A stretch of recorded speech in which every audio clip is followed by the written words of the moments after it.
అనేది వాళ్ళ period of time కొంచెం తగ్గుతున్నట్టు అనిపిస్తాను.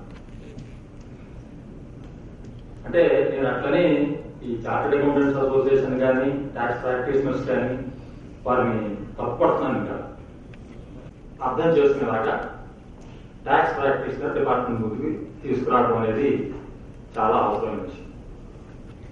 ఒక పర్టికులర్ కేసులో ఏం జరుగుతుంది ఆ ప్రాబ్లము, లేకపోతే ఒక పర్టికులర్ ఇండస్ట్రీలో ఏం ప్రాబ్లము లేదు ఓవరాల్ గా అనేది ఈ డిపార్ట్మెంట్ కి ఒక ఫీడ్బ్యాక్ రావడం అనేది చాలా అవసరం.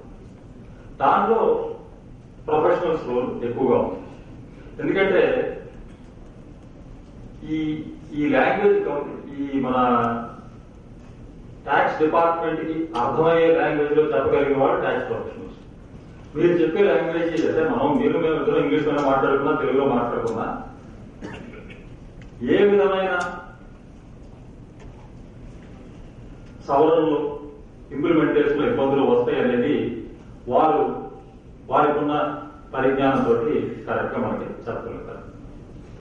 కాబట్టి ఈ 3 ఆర్గన్స్ యొక్క సమన్వయం ఉంటేనే ట్యాక్స్ అడ్మినిస్ట్రేషన్ అనేది సజావుగా జరుగుతుంది.